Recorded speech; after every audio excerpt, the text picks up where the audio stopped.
Korin le khathona chuanin me chelu chu mi palu chu Krista ti kan hmu'a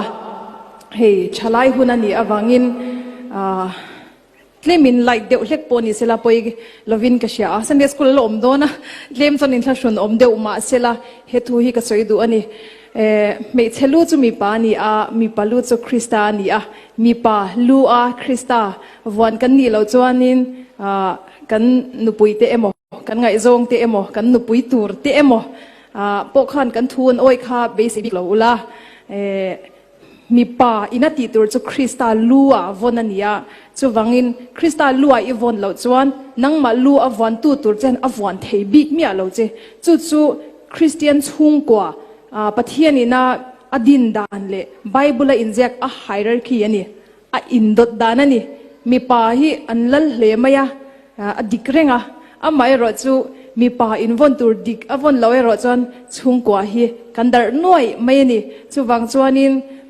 angoi chi ni emo atong du chi ni emo in lalal thiami ni emo lam anilova it hin lungin Krista azom zet lo chuan inu pui fanau te kha chuan I thun oi kha I be se ngam turani lawani ti kha kan soidu a mei chia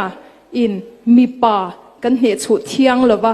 tum tur po ani lovani tun laya in tuklan nate kan ti fowa apathian thu lem lovani ti kan shia tangai ani kan in tuktang theilo Bible thu ang kan ngai to chuan kan in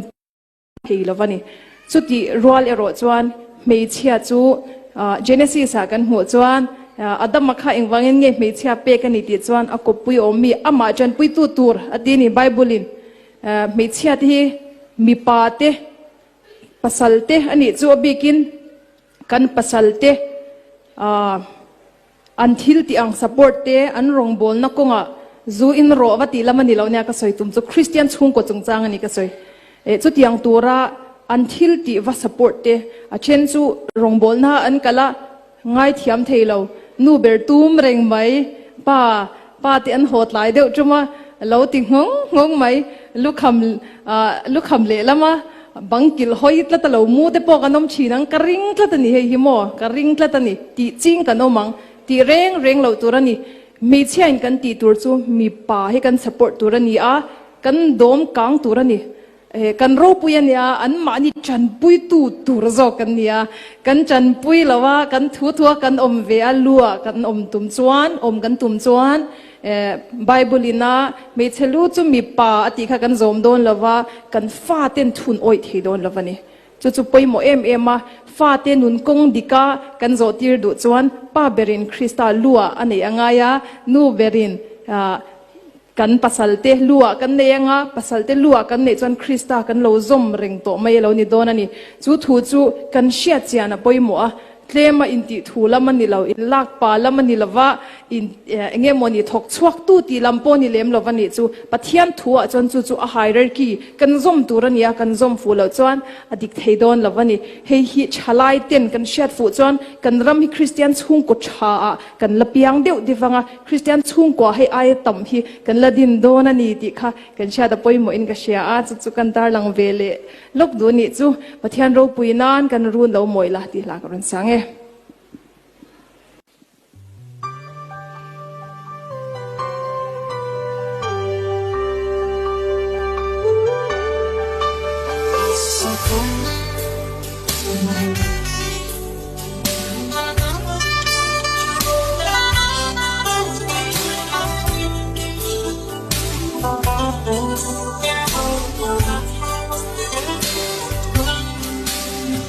Dầm dung tôi lệ ya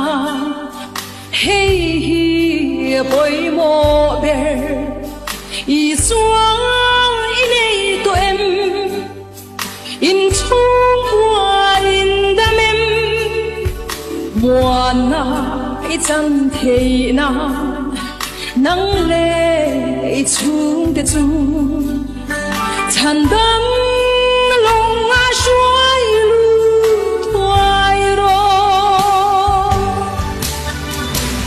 Christian chung qua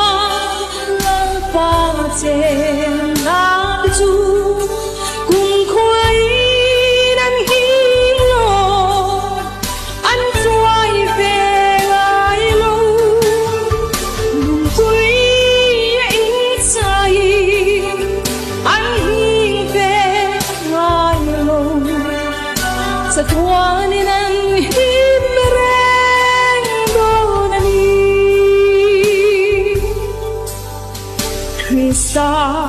ron pan mai la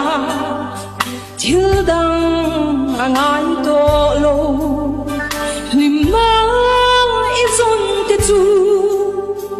an ran le thua yanga bu seng hun liam ta chan dam kan la ni lo ti a khapan ni a khen ma ya Christian chung qua ba chen da chu cùng quay nan hi lo an quay về lại lâu quay inside an hi về lại lâu za qua nan hi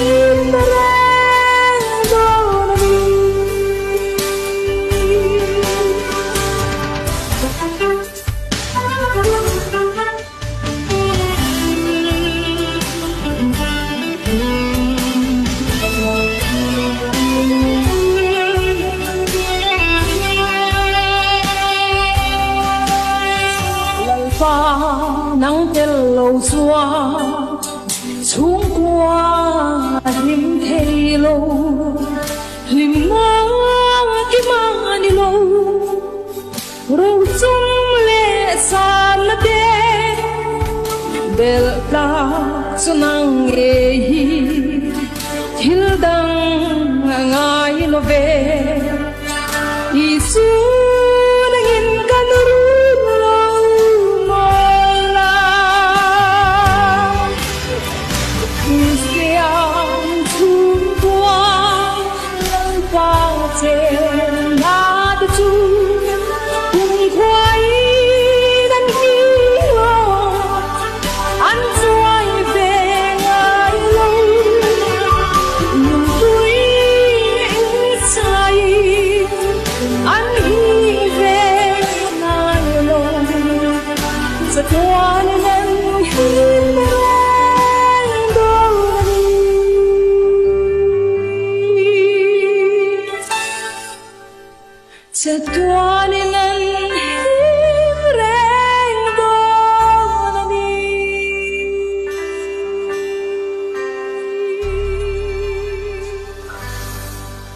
Amen. Lalpan ro po na chang ro se.